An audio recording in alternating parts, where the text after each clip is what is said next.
وبرکاتہ۔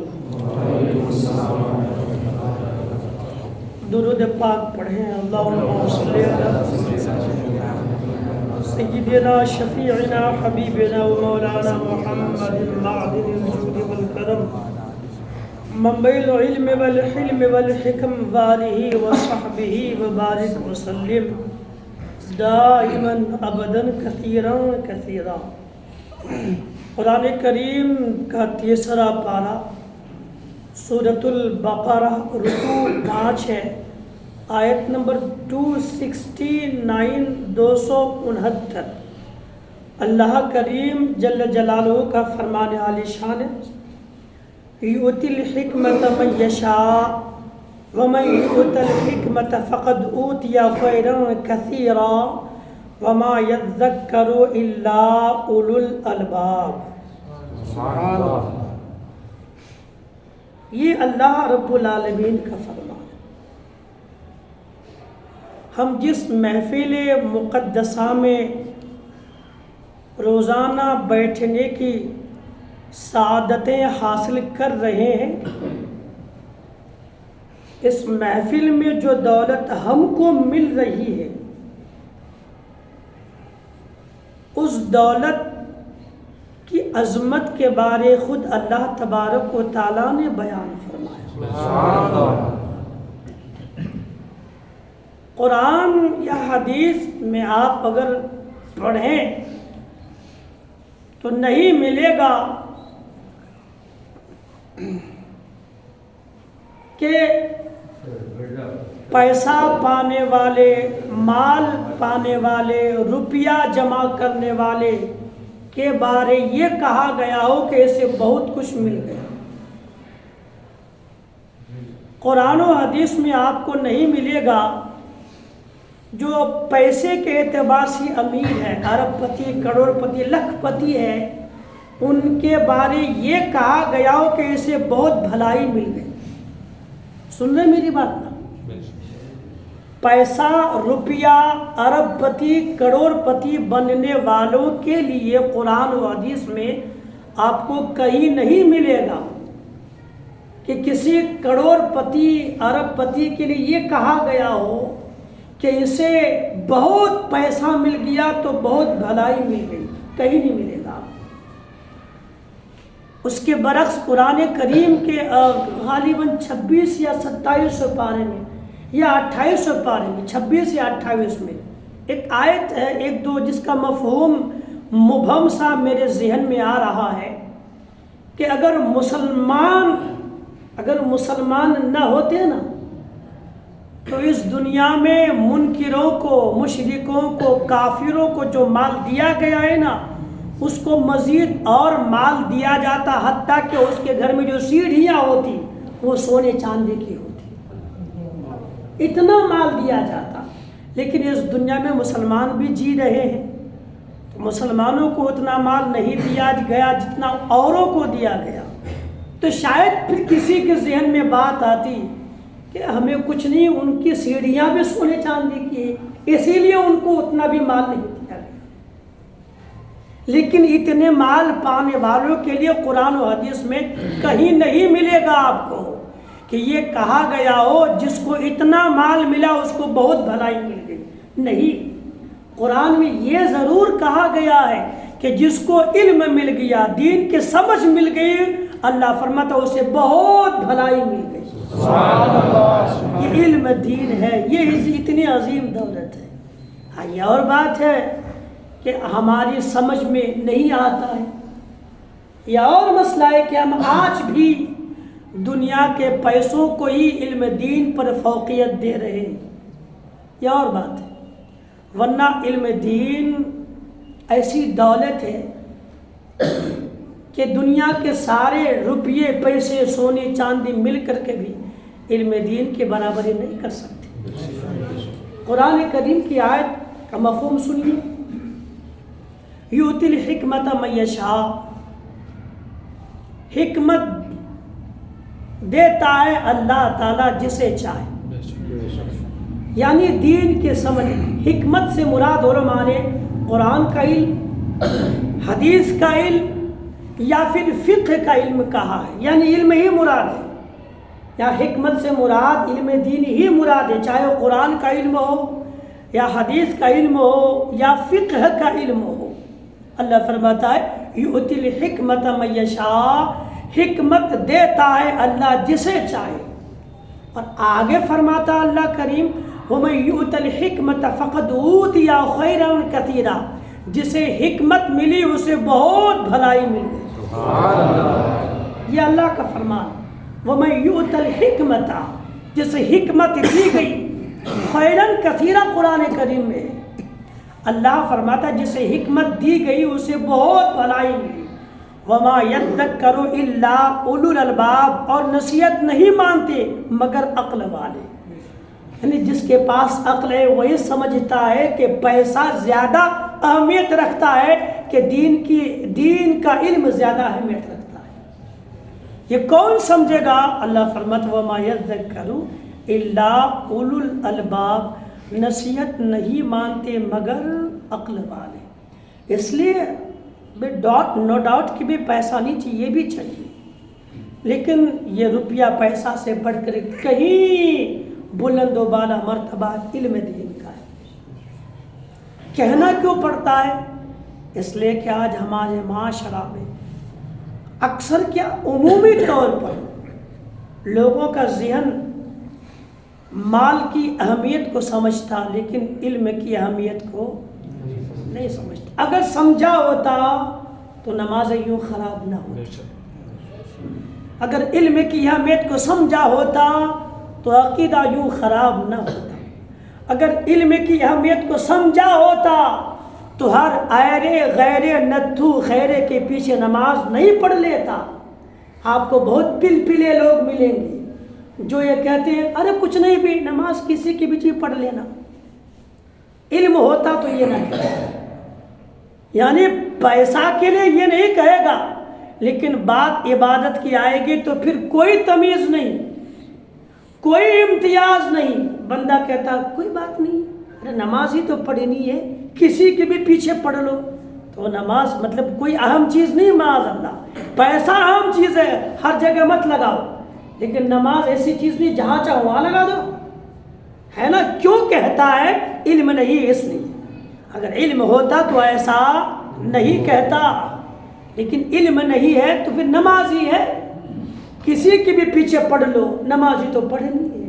لیکن بندے کو پتہ ہوتا نا کہ ہر کسی کے پیچھے نماز نہیں ہوتی، ورنہ کل پھر تو وہ اینٹینا والے کے پیچھے بھی نماز پڑھ لو جا کے، سمجھنا اینٹینا والا، اسے بھی کوئی بڑو امام، اس لیے کہ بہت سارے اینٹینا والے بھی قرآن پڑھتے ہیں۔ آپ نے نیٹ کے زمانے میں زمانہ آپ تو دیکھتے ہوں گے کہ بڑے بڑے اینٹینا والے قرآن کی آیتیں پڑھتا ہے، امام حسن کی منقبت پڑھتا ہے، تو کیا کل اس کو بھی امام بنا لیں گے؟ پھر کہیں گے نماز تو پڑھنی ہے، کسی کی بھی پیچھے ہو۔ علم ہوتا تو یہ نہ کہتے۔ اللہ رب العالمین ہم تمام مسلمانوں کو دین کی سمجھ عطا فرمائے، عمل کی توفیق عطا فرمائے۔ یارو ہر کسی کے پیچھے نماز ذرا بولیں نہیں ہوتی۔ ہر انسان مال کے چکر میں تو پڑا رہتا ہے، لیکن افسوس عقیدہ بچانے کی فکر نہیں کرتا ہے۔ اگر بندے کو علم ہوتا تو ہر کسی سے رشتہ جوڑ نہیں لیتا۔ اس پرفتن دور میں آپ کو ملے گا نہ جانے کتنوں کے خالو بد مذہب ملے، کتنوں کے داماد بد مذہب ملے، کتنوں کے چچا بد مذہب ہوں گے، مگر رشتہ جوڑ کے رکھتا ہے۔ اور قرآن سے پوچھے کہ ہر کسی سے رشتہ ہوتا ہے تو قرآن کریم کا 10واں پارہ سورۃ التوبہ کی آیت نمبر 23 پڑھ کے دیکھیں۔ اللہ فرماتا ہے یا ایھا الذین آمنوا لا تتخذوا آباءکم واخوانکم اولیاء ان استحبوا الکفر علی الایمان۔ قرآن ہے، ہم جتنا پیسہ کمانے میں دل من تن دھن لگاتے ہیں اتنا اپنے عقیدے کو بچانے کی فکر نہیں کرتے۔ پڑھیے قرآن، اللہ کا کلام تو یہاں تک کہتا ہے کہ اگر کوئی ایسا بندہ ہو کہ معاذ اللہ تمہارا اپنا باپ ہو، اپنا خونی بھائی ہو، مگر وہ کفر ایمان پر کفر کو پسند کرے تو قرآن کا فتویٰ اب ان سے دلی دوستی جائز نہیں کر سکتے۔ اور یاد رکھیں، دینی دوستی ہو، مذہبی دوستی ہو تو کفر ہے، اور دلی دوستی ہو تو یہ بھی حرام ہے۔ قرآن تو یہاں تک ہے، مگر ہم سمجھیں گے کب؟ جب علم ہوگا تب۔ ہمارے پاس علم ہی نہیں تو کریں گے کیا؟ آج پورے آل اوور انڈیا میں جن کو علم ہے ان کو چھوڑ کر کے عوام، ہاں خدا جس کو بچائے، جو علماء سے سچے عالم سے جڑے ہیں وہ محفوظ رہ پائیں گے، ورنہ پھر جب رشتہ ہوتا ہے کون آ رہا ہے، کون پیسہ والا ہے، رشتہ کر دو، بیٹی دینی ہے، بس یہ دیکھو کہ لڑکا پیسہ کماتا ہے کہ نہیں، کروڑ پتی ہے کہ نہیں، میں بد مذہب ہے، ارے کچھ نہیں ہوتا، سب چلتا ہے معاذ اللہ رب العالمین۔ ایسا کیوں کہتا ہے؟ علم نہیں اس لیے کہتا ہے۔ یاد رکھیے، پیسہ تو کبھی بھی ختم ہوگا، کبھی بھی آ سکتا ہے۔ دولت کہ کہاوت ہے نا کہ پیسہ ہاتھ کا میل ہے، کہتے ہیں لوگ نا، لیکن کبھی سنا ہے آپ نے کسی کہاوت میں یہ کہی گئی بات کہ عقیدہ ہاتھ کا میل ہے، ایمان ہاتھ کا میل ہے؟ معاذ اللہ، کوئی کہتا ہے؟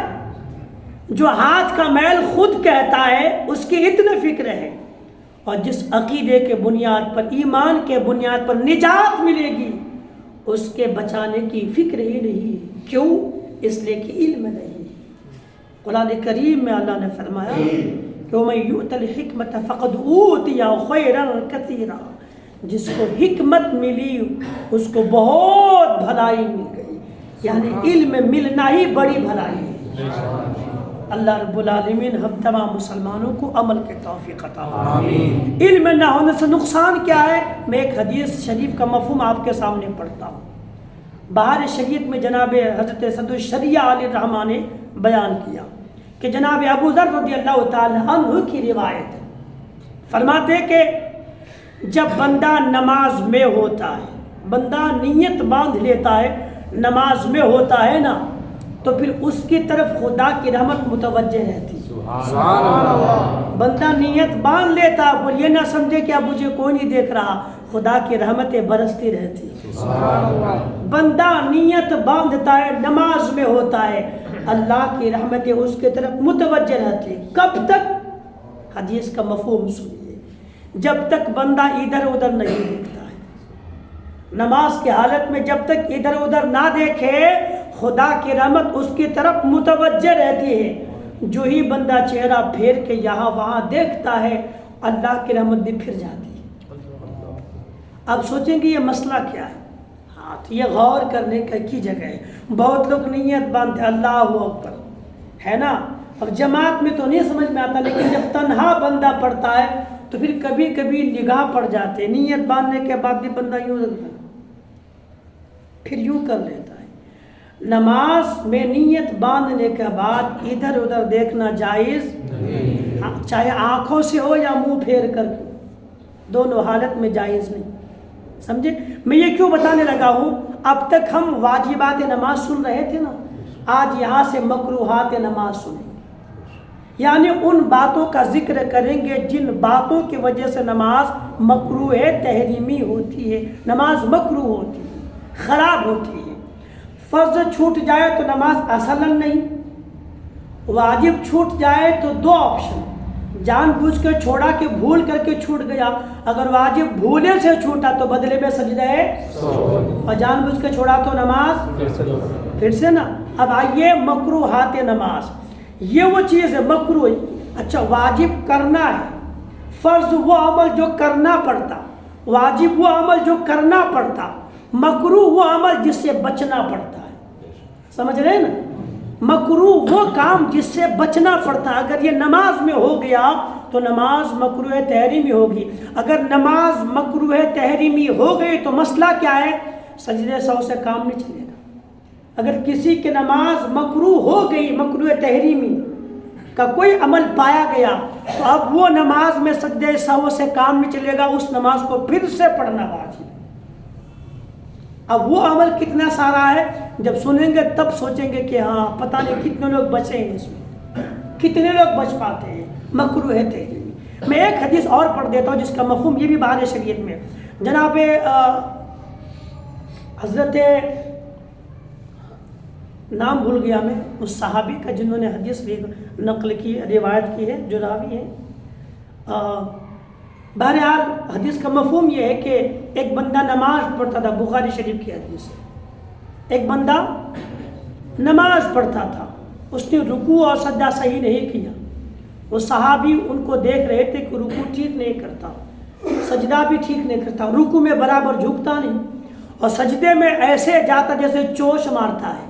کبھی کبھی دیکھیں گے جن کو فاسٹ نماز پڑھنے کی عادت ہے وہ سجدے میں جاتا ہے اور آتا ہے، نے پتہ نہیں کیا پڑھا نہیں پڑھا، یوں گیا یوں آیا. اس قسم کی بھی لوگ نماز پڑھنے والے ملیں گے آپ کو.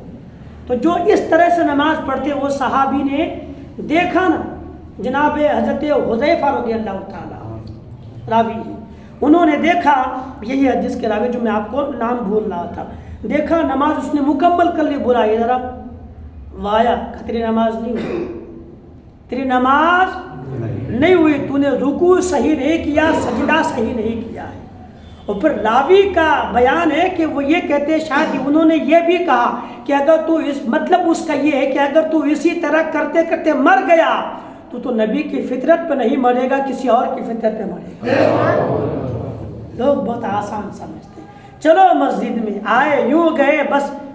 لوگ جو بیٹھتے نہیں نا آج انہیں احساس نہیں ہوتا، مرنے کے بعد پتہ چلے گا قیامت کے دن کہ ہم نے نماز کو کس طرح ضائع کر دی، نماز ضائع کس طرح کر دی. انہیں پتہ چلے گا محشر کے میدان میں جب اعمال نامہ کھول کے اس کے ہاتھ میں دیا جائے گا، تب دیکھے گا میں نماز پڑھنے جاتا تھا لیکن ساری نمازوں کو نہ جاننے کی وجہ سے ضائع کر دیا میں سے.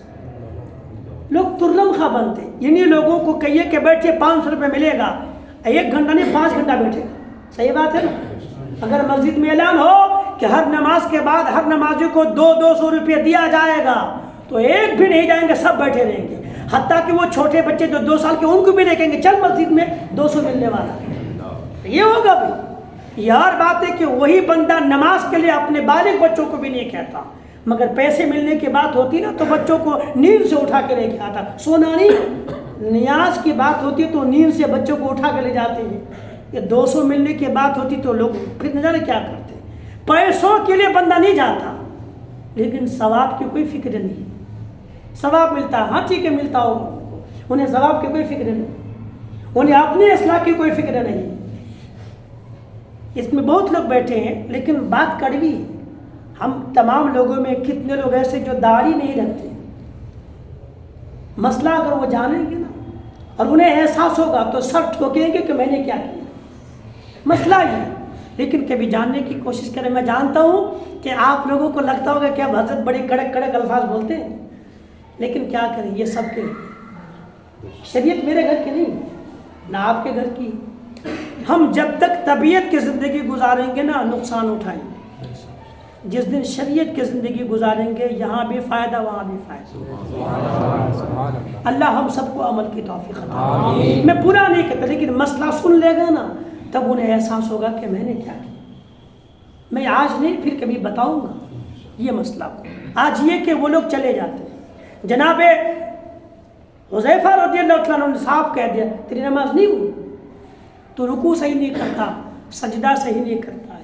اگر اسی حالت میں مر گیا نا تو نبی کے طریقے پر نہیں، نبی کی فطرت پہ نہیں مرے گا، کسی اور کی فطرت پہ. بہت آسان نہیں نماز پڑھنا، اس کو سیکھنا پڑتا ہے. خشوع خضوع کے ساتھ پڑھیں تب نمازیں قبول ہوگی.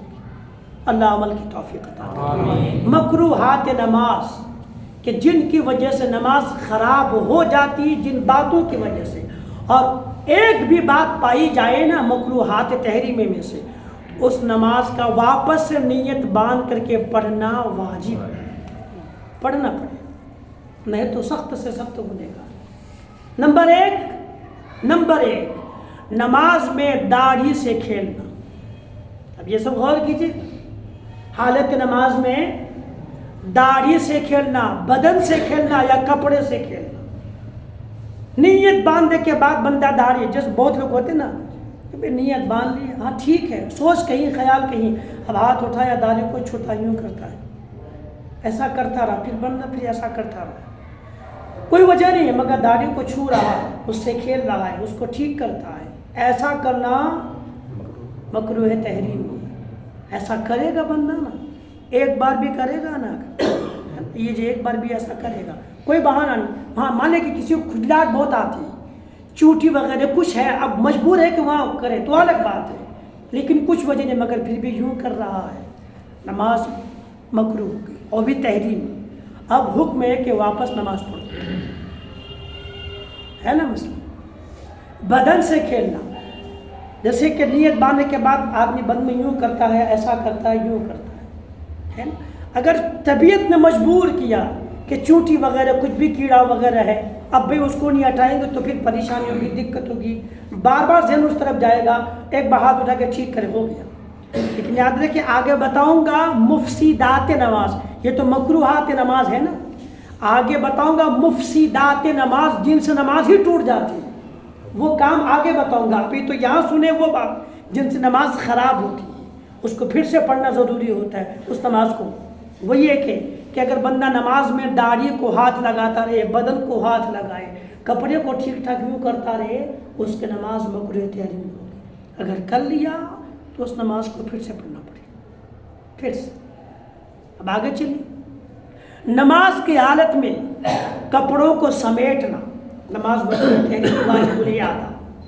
اب بولیں گے سمیٹنا کیسا؟ یہاں تو قالین وغیرہ بچھے ہیں نا بھئی، مٹی وغیرہ، چٹائی وغیرہ گھر وغیرہ میں آدمی نماز پڑھے، آگے پیچھے کے دھول وغیرہ سمیٹنا، جیسے یہاں بھی ہوتا ہے، بندہ جب رکوع سے اٹھتا ہے نا تو پھر وہ کپڑے کو پیچھے ٹھیک کرتا، میں نے پہلے بتایا نا، وہ شرٹ کو کھینچتا ہے، کرتا کو ٹھیک کرتا ہے نا، سمیٹنا۔ میں آپ کو کر کے دکھا دوں تاکہ یہ بھی ریکارڈ ہوتا ہے نا۔ جب بندہ نیت باندھنے کے بعد ایسا نا، اور پھر وہ رکوع میں گیا اور پھر جب اٹھتا ہے نا تو اس کو کھینچ کر ٹھیک کرتا ہے، ٹی شرٹ کو کھینچتا ہے، شرٹ کو کھینچتا ہے، اس سے نماز مکروہ تحریمی واجب الادا اس کام کی وجہ سے۔ اس کے بعد ابھی بھی بہت سارے لوگ جب سجدے میں جاتے ہیں نا رکوع کے بعد تو پھر پینٹ کو اس کو چڑھا لیتے ہیں، ابھی بھی کرتے ہیں لوگ، یہ مکروہ تحریم، یعنی اس نماز کا پھر سے پڑھنا واجب۔ اس نے رکوع سجدے میں جاتے جاتے جو پینٹ کو چڑھا لیتا ہے نا، ان کو پتہ ہی نہیں، بے خیالی میں یا بے علمی میں جو بھی کرتا ہے نماز مکروہ تحریمی واجب الادا ہے۔ کیا کرے گا وہ جب مجبوری میں کرے گا تو اس میں مجبوری کیا ہے؟ اگر اس سے پیچھے اس کو یہ جو حصہ ہے ہاں پینٹ بہت زیادہ نیچے جا رہی ہے، اس میں کیا ہوگا؟ ایسا کپڑا پہنتے ہیں کیوں؟ شریعت نے پہلے منع کیا اس قسم کا کپڑا پہنے ہی نہیں۔ حدیث آپ نے کہا نا، میں کپڑے کی بات کر دیتا ہوں، حدیث شریف کا مفہوم یہ ہے کہ وہ ایسا کپڑا پہننا جو لڑکیوں سے مشابہت ہو، مرد پہنے اور لڑکیاں پہنے ایسا لباس جو مردوں کے مشابہت ہو، نہیں لڑکیاں مردوں کے لباس اور مرد لڑکیوں کے لباس پہنے، ان پر لعنت ہے، لعنت ہے ایسے لوگوں کو۔ ایسا لباس کیوں پہننا جس سے ستر ہی کھل جائے؟ آپ نے سنا نہیں ہوگا، اس کے پہلے گفتگو ہو چکی ہے، ستر عورت شرائط نماز میں سے ہے، یعنی بدن کا جتنا ایسا چھپانا لازم ہے، شرط ہے، فرض ہے، اس کا اگر چوتھائی حصہ اتنی دیر کھلا رہے کہ 3 بار سبحان اللہ کہہ لے، نماز فاسد۔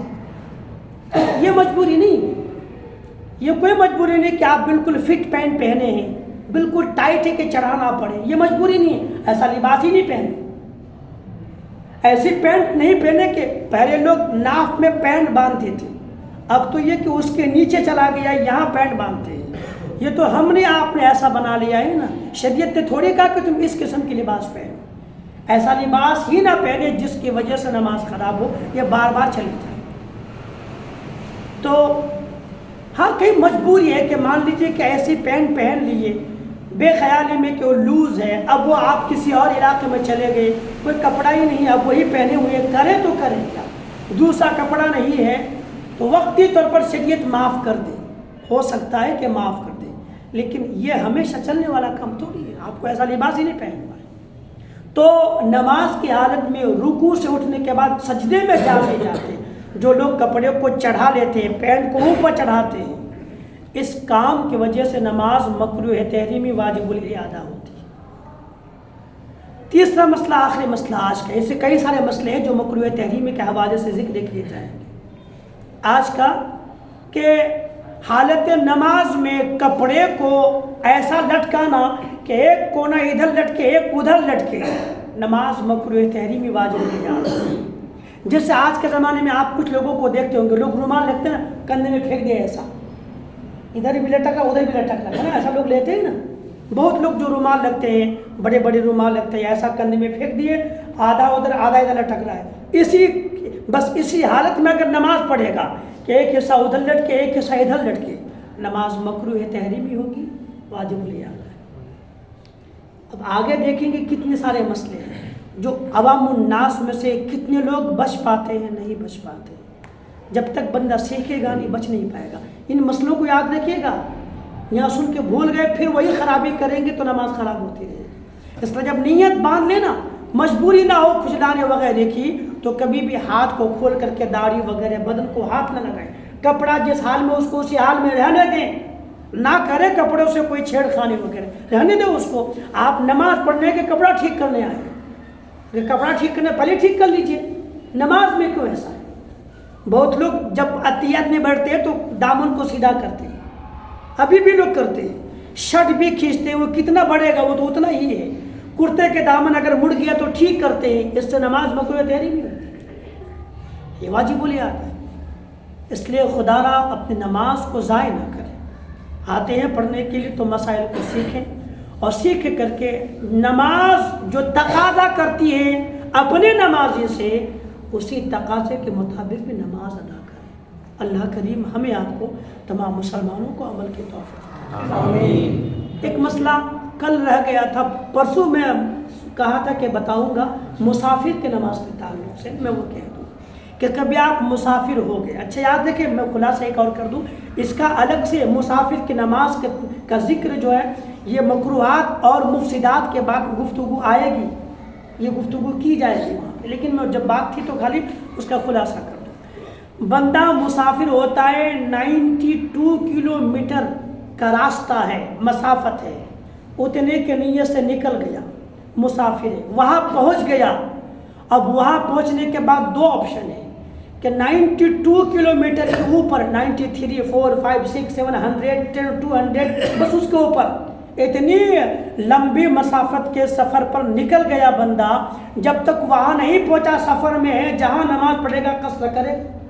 اب وہاں پہنچ گیا، دو آپشن، وہاں پہنچا ہے تو گھر سے جو نکلا تھا کیا نیت کر کے، وہاں 1 مہینہ رہوں گا، 20 دن رہوں گا، 15 دن رہوں گا، یا پھر 1-2 دن میں پلٹ کے آ جاؤں گا۔ تو علماء فرماتے فقہ اگر 14 دن ٹھہرنے کی نیت کر کے گیا ہے، مان لیجئے کہ ایگزامپل کے لیے اندور یہاں سے مسافرت کے حکم میں لگتا ہے، بندہ اندور گیا 15 دن ٹھہرنے کی نیت سے، وہاں پہنچتے ہی قصر ختم، اب وہاں پوری پڑے گا، شرط ہے کہ 15 دن ٹھہرنے کی نیت ہو، 14 دن کم سے کم ٹھہرنے کی نیت ہو، یہ نیت کر کے گیا، سفر میں قصر ہے، لیکن جو ہی وہاں پہنچ جائے گا تو جس طرح سے یہاں پوری پڑتا ہے وہاں بھی پوری پڑے گا۔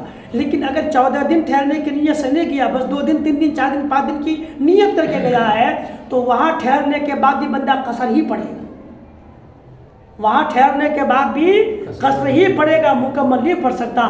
ہاں اگر وہاں پہنچ کر کے وہی کے امام کے پیچھے نماز پڑھتا ہے تو اگر وہ 4 رکعت ہے 3 رکعت ہے جو بھی رکعت ہے، اگر اس امام کے پیچھے پڑھتا، وہ امام وہی کا رہنے والا جس کو مقیم کہا جاتا ہے، تب پھر بندہ اس امام کے پیچھے اگر پڑھتا ہے تو قصر نہیں کرے گا بلکہ پوری پڑھے گا۔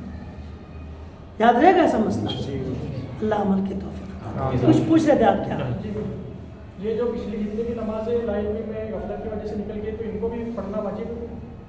ہاں، حکم تو یہی دیا جائے گا کہ لا علمی کی وجہ سے ہے نا، کہ جو نمازیں پہلے پڑھ چکا ہے اگر وہ اس بات کا احساس کرتا ہے کہ نمازیں مجھ سے خراب ہوئی تو نمازوں کو قضا کرے، ہے نا۔ لیکن ہر آدمی کو حکم نہیں دیا جائے گا، اگر آپ کو محسوس ہے، احساس ہو رہا ہے تو ان نمازوں کو اس کی ریپیٹ کرے، اس کو قضا کرے، جس کو قضا عمری کہا جاتا ہے۔ لیکن عوام الناس کو فقہا فرماتے حکم نہیں دیا جائے گا، بیچارہ مجبوراً پڑھنے تو آتا ہے، پھر کہا جائے گا وہ نماز ہوئی نہیں تو جو پڑھا وہ بھی نہیں آئے گا، پھر چلا جائے گا۔ اس لیے ایسے لوگوں کے لیے جو پڑھ گیا اللہ معاف کرے، ہو سکے تو قضا وغیرہ کر کے ادا کرتا رہے، لیکن اگر وہ جو پڑھ گیا ہے ایسے لا علمی کی وجہ سے، اللہ معاف کرے، ایسے آدمی کو نہیں کہا جائے گا بھائی تم آتے ہو، تم کو یوں بھی ابھی بھی بہت کچھ نہیں آتا ہے، بس تم جیسے بھی کرو اللہ اللہ کر کے یاد تو کرو اللہ کو۔ ایسے لوگ بہتر ہے کہ وہ لوگ ابھی سے اب یہ مسئلے ٹھیک کرے اور بقیہ نماز کو صحیح طریقے سے ادا کرے۔ لیکن جو خواہاں ہے، جو خود چاہتا ہے کہ میں جو نماز ہے میں لا علم میں پڑھا ہوں، تو بہتر یہی ہے کہ بندہ ان تمام نمازوں کو جس کے بارے میں اس کو محسوس ہو رہا ہے کہ نمازیں خراب ہوئی ہے، ان نمازوں کو واپس لوٹائے، اس کی قضا کرے۔ اچھا، جو سفر میں ہے اور جو قضا ہو گئی ہے وہ گھر پہ بھی قضا ہی پڑے گا واپس؟ ہاں، جو نماز جیسی قضا ہے جب ادا کریں گے اس کو ویسے ہی ادا کریں گے۔ اگر قصر قضا ہے تو گرچہ گھر میں آ کے پڑھ رہے ہیں قصر ہی پڑھیں گے۔ قصر ہی پڑے گا۔ جی ٹھیک ہے، بس پھر باقی کل پوچھ لیجیے گا۔ اللہ کریم ہم کو آپ کو تمام مسلمانوں کو عمل کی توفیق عطا کرے۔ آمین۔ اچھا، ایک بات میں آپ سے پوچھوں، لگ بھگ 1 مہینہ 10 دن ہو گیا نا، آپ کو کیا محسوس ہو رہا ہے اس دین، اس محفل کے تئیں، اس محفل کی اہمیت آپ کو سمجھ میں آ رہی کہ نہیں آ رہی؟ یہ محفل ہونی چاہیے، اس کی اہمیت ہے اپنی جگہ۔ اس قسم کی محفل میں سمجھتا ہوں کہ ہر جگہ ہونی چاہیے، لیکن خدا نے ہمیں آپ کو توفیق عطا کی ہے تو اسے کنٹینیو کریں گے انشاءاللہ، اوروں کو جوڑیں گے انشاءاللہ۔ الفاتحہ۔ بسم اللہ۔